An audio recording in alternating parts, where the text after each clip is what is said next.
বরগুনার ৯ জনের মৃত্যু চোখে আঙ্গুল দিয়ে দেখিয়ে দিয়েছে ডেঙ্গুর ভয়াবহতা। মৃত্যু ও আক্রান্তের মিছিলে বরগুনা এখন পর্যন্ত ডেঙ্গুর হটস্পট। চলতি বছরের জানুয়ারি থেকে ১১ জুন পর্যন্ত বরগুনার ডেঙ্গু রোগী শনাক্ত হয়েছে ১,৫৬৪ জন। এর মধ্যে চিকিৎসা নিয়ে সুস্থ হয়েছেন ১,৩৮০ জন, চিকিৎসাধীন রয়েছেন ১৮৪ জন। এছাড়া গত ২৪ ঘন্টায় হাসপাতালে চিকিৎসা নিয়েছে ১৭২ জন রোগী। মৃত্যুবরণ করেছেন ৯ জন। এ রোগীর অধিকাংশই বরগুনা পৌর শহর ও সদর উপজেলার বাসিন্দা। একই সাথে জেলার পাথরঘাটা, বামুনা, বেতাকি, আমতলীতেও বাড়ছে ডেঙ্গু রোগীর প্রকোপ।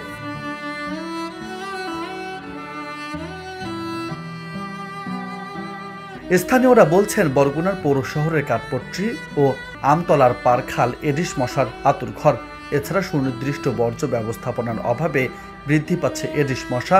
মৃত্যুর মিছিলের আতঙ্ক ছড়িয়ে পড়েছে পুরো জেলা জুড়ে। মানুষজন ঘুমাইতে পারতেছে না, মানুষের ডেঙ্গু আক্রান্ত খুব বেড়ে চলেছে এবং এই খালটা পরিষ্কার করলে এই যে ওয়ার্ডের লোকদের খুব সুবিধা হচ্ছে। আমার মার ডেঙ্গু হয়েছে মশার কারণে। এই মশার জন্য আমরা রাতে পড়াশোনা করতে পারি না, ঘুমাতে পারি না। এই খালটায় সবাই শুধু ময়লা ফেলে। এদিকে পৌর কর্তৃপক্ষের দাবি, মশা নিধনে পরিষ্কার পরিচ্ছন্নতার অভিযান সহ এডিস মশার বংশবৃদ্ধি ধ্বংস করতে ফগার মেশিন দিয়ে মশা নিধন কার্যক্রম অব্যাহত আছে। বরগুনায় ডেঙ্গুর প্রকোপ বেড়েছে। আমাদের যে পৌরসভার 12টি ওয়ার্ড আছে, 12টি ওয়ার্ডের প্রত্যেকটি ওয়ার্ডে প্রতিটি রাস্তা এবং ড্রেন পরিষ্কার করা হয়েছে, ব্লিচিং পাউডার ছিটানো হয়েছে এবং আমাদের যে মশক নিধন যে ওষুধ, এটা কিন্তু প্রত্যেকটা ওয়ার্ডে এই মশক নিধন স্প্রে করা হয়েছে এবং এর বাইরে আমরা প্রত্যেক সপ্তাহে একটি করে মজা পুকুর অথবা খাল, এগুলো আমরা পরিষ্কার পরিচ্ছন্নতা উদ্যোগ গ্রহণ করছি।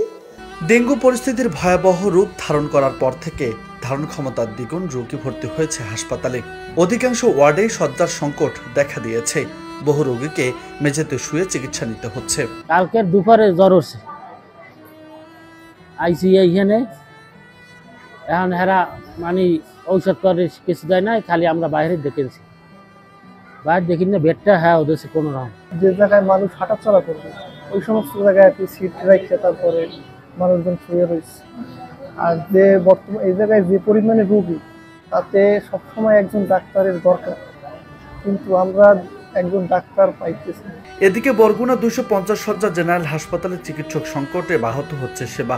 স্বল্প চিকিৎসক দিয়ে পরিস্থিতি সামাল দিতে সক্ষম হয়েছে স্বাস্থ্য বিভাগ, দাবি সিভিল সার্জনের। ডেঙ্গি পরিস্থিতি বরগুনাতে বেশ ভয়াবহ রূপ ধারণ করেছে।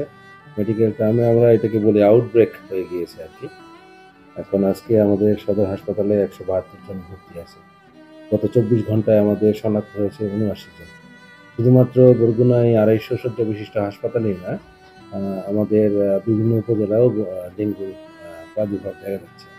আমার বেতাগী, পাথরঘাটা, বামনা এবং আপনার আমতলীতেও ডেঙ্গির প্রাদুর্ভাব দেখা গিয়েছে। অন্যদিকে ভয়াবহতা বিবেচনায় ইতিমধ্যে এই হাসপাতালে 2 জন চিকিৎসক পদায়ন করা হয়েছে।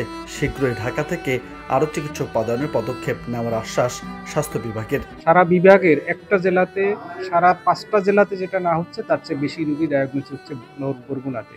তো স্বাস্থ্য বিভাগের সবসময়ের জন্য কাজ হচ্ছে যেটা হচ্ছে রোগটা শনাক্ত করা, রোগের চিকিৎসা দেওয়া, উপদেশ দেওয়া। হ্যাঁ, রোগটা কিভাবে আসলো সেখানেও স্বাস্থ্য বিভাগ কাজ করছে নিয়মিত স্বাস্থ্য শিক্ষার মাধ্যমে। তো আমাদের এখানে রোগ শনাক্তকরণের ব্যবস্থা আছে এবং যদি ইতিমধ্যে কোথাও যদি তার ব্যত্যয় হয়ে থাকে, যে কোনো পরীক্ষা আমার হাসপাতালে না হতো, আজকের আমরা এখানে নির্দেশ দিয়ে গেছি যে এই পরীক্ষাগুলো হাসপাতালেই হতে হবে। একটা এলাকা রিমোট এলাকা এবং এখানে চিকিৎসক সংকট এবং চিকিৎসক পদায়নটা আমাদের জন্য খুব জরুরি এবং এ ব্যাপারে সরকার কাজ করছে এবং তার প্রতিনিধি হিসাবে আমি এই অঙ্গীকার ব্যক্ত করছি।